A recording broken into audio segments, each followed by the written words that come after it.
I'll say if you guys haven't made the connection yet about Gina, I'm not gonna look at her. I'm gonna look at Nikki and Eric. She has a way of community isn't optional. It's survival, and you're gonna get in one because like she was, like the example you just gave. That's how I got to Eric because she was like. You go talk to my husband. I already texted him. I don't even know him. What do you mean? But at that time of my life, I couldn't do what I needed to do or thought I needed to do alone, right? Community isn't optional. It's survival. You want to talk about that real quick? No doubt, man. What we do as leaders, and everyone at this table, I know we'll all admit to this, at some point in our lives as leaders, we've isolated ourselves. Sure. Like, yep, I got it. It's me. Whether it's we're isolating ourselves because of hurt, or pain, or because we don't want to deal with something, we isolate ourselves and tend to think or have thought, I got all the answers. Yeah. And because we've tried to maybe have other people come in and they've helped or they tried to help and we just said, bless your heart, baby, like, because they really ain't helping because we got all the answers. We say, you know what, I'm gonna just go do it myself, okay? It's like when you're growing up with your grandmama or big mama or your auntie or your mama, and you know, it's like, come on, help us do this, cook this food, chop up these greens. And they say, oh, you ain't doing it right. Get out of here. I'm going to do it myself, right? It makes me think of Diary of a Wimpy Kid where the older brother says, I'm going to teach you how to get out of helping dad do this work around the house. So when he asks for this tool, you hand him the wrong tool. Or something like that. And dad will say, oh, never mind, I'll just go do it myself. And sometimes that's what we do. We say, I'm just going to do it myself. And I think about Lego Batman, if you've ever seen Lego Batman, and he is all about himself, right? And he's like, listen, somebody gives him an idea of how to round up the criminals around Gotham City because they've all escaped. They've been let out, right? And so someone says, well, what if you got these criminals to help you fight against these other criminals? And then at some point, we'll get everybody back where they need to be in jail. And this is what he says. He says, what am I going to do? Get a bunch of criminals together to fight the criminals? That's a stupid idea. Because he wants all the credit. And if you've seen the movie, that's his MO. He wants all the credit. He doesn't want to talk about feelings. He doesn't want to talk about community. He doesn't want help from his community. And sometimes we operate like Lego Batman. That's true. Like it's me, watch me. What we've got to realize is that we weren't designed or created to do this alone, spiritually or professionally. Okay? As you said, bro, it's real community. This is what real community is. People who see all of us, all of us, and watch this, they still choose to rock with us. They see all of us, toe up from the flow up, right? And they say, you know what? I still got you. I'm still with you. You still my man. You still my girl. It's like, yeah, you messed up right now, because they're going to tell you about yourself. As they should. But they're going to say, listen, how we going to do this? How are we going to get through this? How are we going to fix this? And so I think about surviving versus thriving, or as I like to say, it's survival versus thrival. Survival is enduring. Thrival is growing through challenges. It's growing through that hard stuff. It's that 2 a.m., I'll call it a 2 or 3 a.m. distress call, and your homeboy, your homegirl calls you, and it's like, hey, man, I need you to come pick me up, right? And they say, bet, I'm on my way. They don't ask you no questions other than where you are. Like, cool, I'm on my way. And you done messed up real bad. All right? And they pick you up, get in the car. You start, hey, where you going? I'm going home. They driving you home. Almost in silence. Because they know you messed up. You know you messed up. But because they are seeing all of you, they're not tripping on, all right, let me chastise her. Let me get all up in his stuff about what he's done and what she's done, because you already feel bad enough. And then you get home or to wherever your destination is, and you get out the car, right? And they say, thanks. You say, thanks for bringing me home. Thanks for coming to get me. They say, all right, cool. But we're going to talk about this, right? They say, we're going to talk about this. It's accountability. That's real community. They're not just going to leave you stuck in your mess. They're not just going to leave you stuck in your funk and be like, all right, well, you blew it. Oh, well, fix it. They're coming for you. And so it's that community. It doesn't only validate you. It's community that challenges you and helps you grow. And this is the kind of community that requires vulnerability and back to that self-awareness point, bro. So I'm toss it to you and ask you to press more into that as we move forward. Self-awareness is key. Yeah, 100%. It is so, and Yeah. I get to talk about it a lot, but I think what's important is that people realize is it's a continuous work that you're going to do every day, but it's not mundane. It's not going to get, you'll learn and discover new things about yourself, but you have to lean in. And a big part of self-awareness, I'm so glad Gina threw that out there, it's accountability. Yeah. Who are the people that you have speaking in your life that are speaking truth about you, that gets to see the whole person in you, right?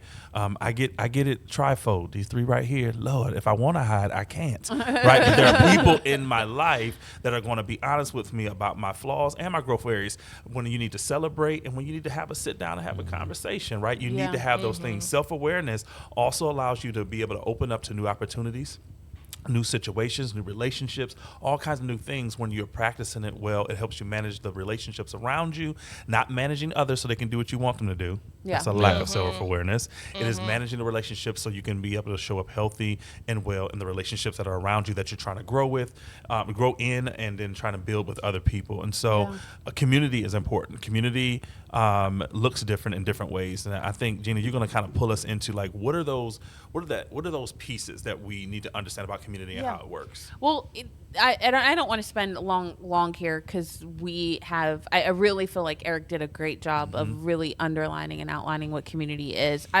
I just want to say one thing about community at work, right? So, Eric talked a lot about being vulnerable, being authentic, and then being able to have somebody hold you accountable. It's also you holding them accountable, right? Community is mutually beneficial. There we go. No doubt. You must commune. Yes. Right. So like it must be mutually beneficial, but like even at work, it might not look exactly the same at work, but it's still not compartmentalizing.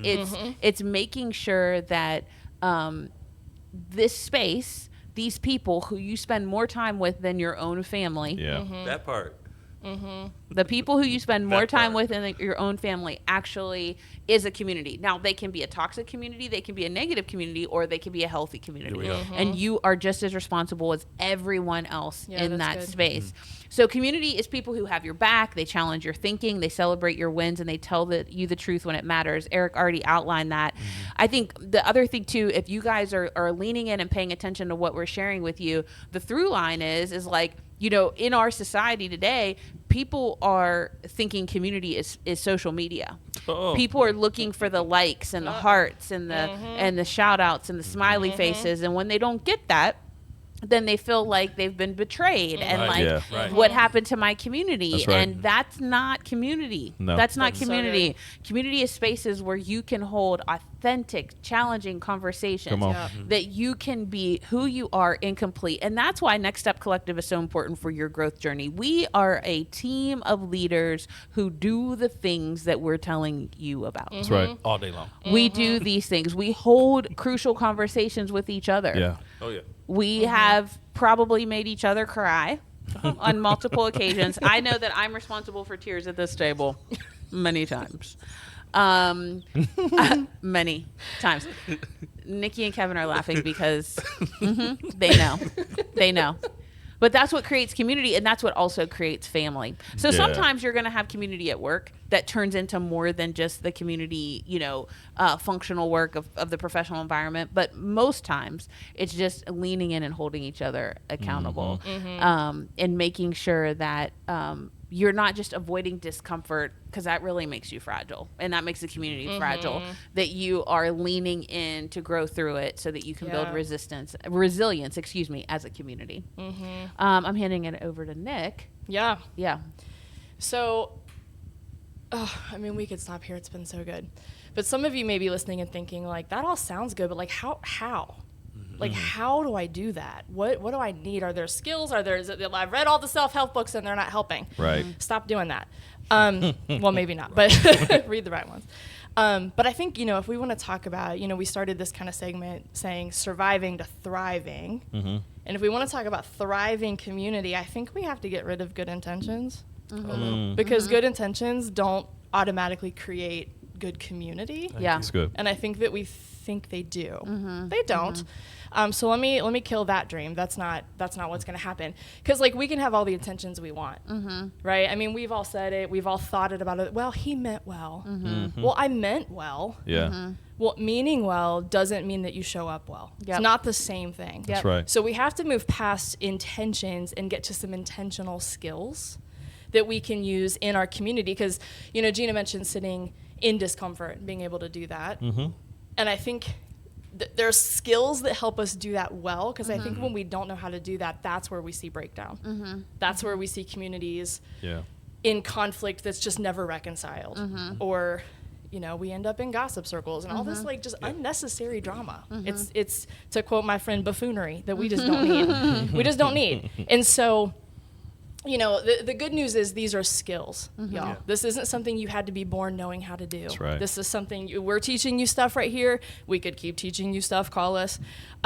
But these are things you can learn, you can talk about, you can put into practice. And so, we could do a whole episode on just skills. Yeah, no doubt. No, we could probably do a whole series of episodes on skills. So I'm only going to highlight a couple that I think are important, but I want to highlight them just to show why it's important to think about these, why it's important to practice them, to learn and to grow in them.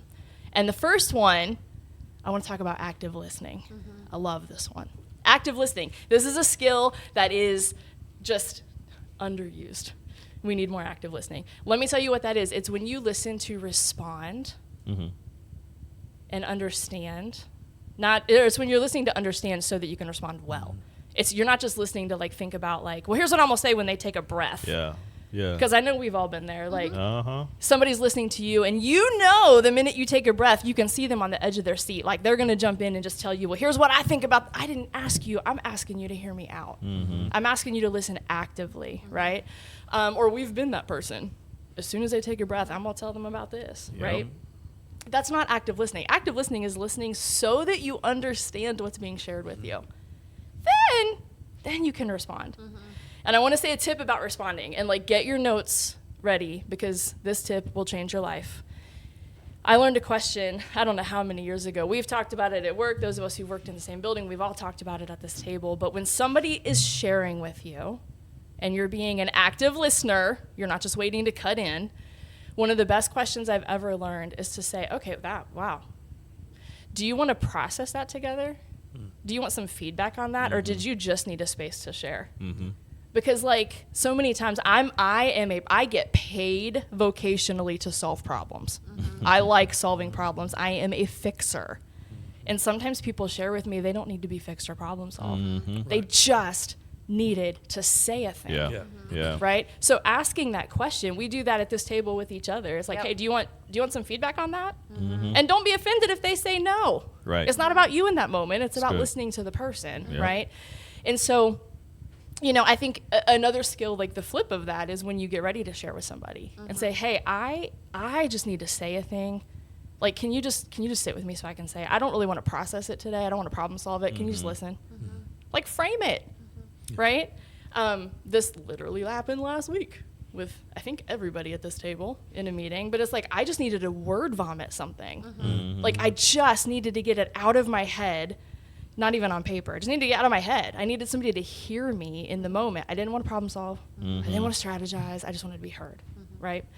And it's such a big thing. And I think if we can let people know what we need, we talked earlier about saying what we need. I just need someone to listen. Or it might be, I need you to help me strategize. I'm stuck. Yeah. I need you to help me, or I need you to get me all the way together. Setting those expectations, which is a little bonus tip for our little skills in community. People can't meet let me say it again. It's after 3 o'clock and my words don't work. People can't meet expectations that they don't know that you have. That's right.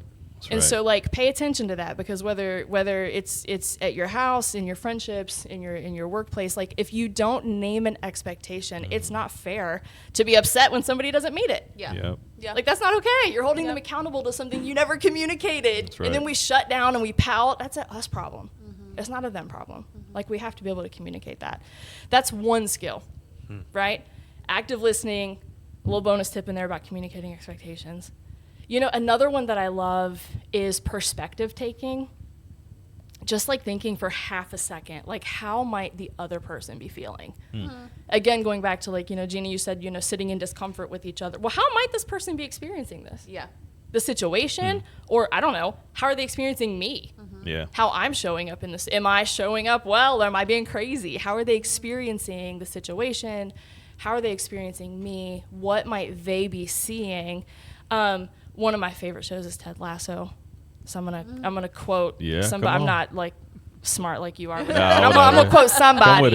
Which listen, I don't have a database. I have like 2 shows that I know. Come on, you got it. But Ted Lasso, he quotes some famous poet, Emerson or somebody, I think. But saying, "Be curious, not judgmental." If I'm gonna be curious about your situation or how you're experiencing your situation, I'm gonna refrain from being judgmental. I'm going to ask some questions, and I might try to just, I can't understand your perspective fully, but can I try to imagine it? Yeah. And can that help me in a conversation? Because again, and I mentioned earlier, but like when we get to these judgmental places where we assume we know what the other person is thinking, feeling, or experiencing, I don't know about y'all, but I have told myself stories. Well, it must be because of this, or they must be thinking this. And then I walk them out as though Jesus himself told me they were true.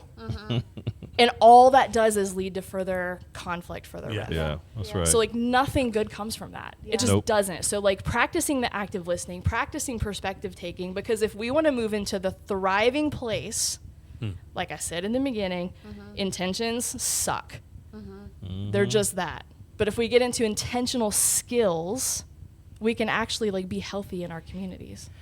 One thing, if I could just comment real quick, you said about it's the last part you said, I think it's like the tension of the two though, right? Because like if I think that there's some people that they do the perspective taking and then they forget that they have their own perspective. Sure. Okay. So then they become people pleasers, and it's like, how do I make the tension leave the room? How do I fill this space with like making people feel better versus like, no, it's okay. Like civil discourse is okay. Totally. Like being in disagreement's okay, but it's getting in proximity. So yeah, for folks who are like, yeah, no, I actually really lean in, and when people share, I pivot. No, we're not. We're not saying that. We're saying like, listen. No, that's good clarity. Listen for what. Well, no, I think you said it very clear. I just think I'm just thinking about myself in seasons of when I was very much people pleasing. Yeah. No, same. That was not healthy. I've done it. No, that's so helpful. Yeah. That's so helpful. Yeah. Yeah. Listen, as we're gonna wrap up here, I want to just hit you guys with a few key highlights, a few key points to take away. We'll make sure we put them down in the full description below, so you can get the notes in full. But I want to hit those up before Eric hits us with our outro for Next Step Collective. But some key points I want us to think about that you guys should have heard today. Some connections to make. Number one, what we hope that you take away is one main thing. Self-awareness isn't selfish. It's foundational. We need to do it. Community isn't optional.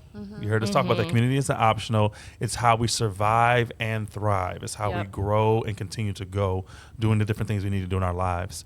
Your whole self isn't a liability. That's where we just were at. I love that we got there. Your whole self isn't a liability. It's your greatest leadership asset, right? There's a lot that you bring to the table. So good. And as you practice self-awareness and have a good, healthy community around you, those things will be able to be seen more and you'll be able to utilize them more in your life.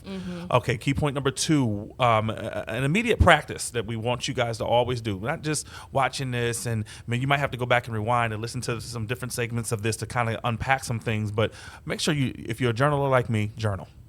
And a question we can offer you all to think through, like a prompt, is what part of myself am I leaving out of my journey, out of my story right now? What's that thing that I'm not saying? What's that piece of self-awareness that I'm not practicing?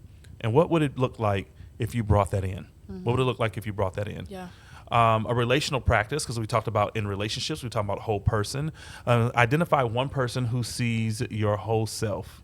Have a conversation with them and have them challenge you to think outside the box. What is something you need to work on?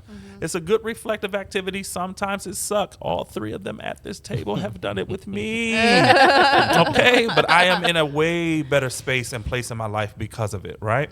And then for those of you who are leading teams or leading some family dynamics and you're kind of the person who is kind of help shepherd that work, if you lead others, create one space Create one space where you show up more authentically and give permission for others to do the same. Create just one space where you do that. Like Gina said, we didn't ask you to tell all your business. Okay? Yeah, right. Plus, Yeah. nobody want to hear all that, right? But create one space where you're living authentically, you're showing up authentically, and you can also give permission for others to do the same. And the last key point here that I want to share with you all is the invitation just to go deeper. Listen, Next Step Collective is all about going deep. We're all about whole person. We want to make sure that no matter what hat you wear, what role or title you have, you are growing, you are developing, and we are here to support you. This conversation is just the beginning. I think everybody has mentioned it here. We could have went to some other places and talked about it more deeper, but the invitation to go deeper, connect with us.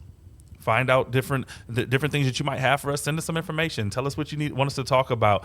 We are building a collective around this work. Like we said, the next step is your best step. Hey. My favorite line. I don't know why you're saying that. That's my favorite line. There's many ways we'll to let you guys know how to stay connected. We'll love to hear more from you. You guys give us some feedback. And I'll just close out with a thought that I had. I was like, I don't know where this go, but I'm going to share it. And it's from the prophet Cat Williams. Hey. There we go. Okay, because the man prophet. crazy, but I appreciate what he's been sharing. But I heard him say this on an interview where he was also talking about practicing self-awareness and how people offer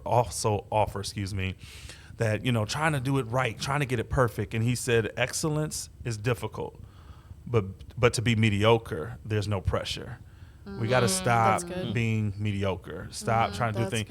Strive for perfection, cool. But do what you have to do daily to continue growing, to continue to grow yourself, and offer space for others to do the same. We all at this table are not just telling you all this. This is the things that we do, the things that we live. We challenge each other. We grow with each other, and we think it's real important that we do so. Yeah. I appreciate y'all. I appreciate likewise. you. This was good. Yeah. This was fun. No doubt. Shout out to Robert, who has been here with us. Yeah, filming Robert. us, Making and us look good, making look us sound good. Yeah, shout out to Christian for social media No doubt. content. Thank you both so much. All right. Eric gonna wrap us up with All that great old outro. Let's take it home. Thanks for joining us for the Friday Plan and Expand, powered by Next Step Collective. Come on with it. Remember, vision without action, it's just a wish. So now it's time for you to go take that next step and make it your best step. Peace. Deuces, y'all.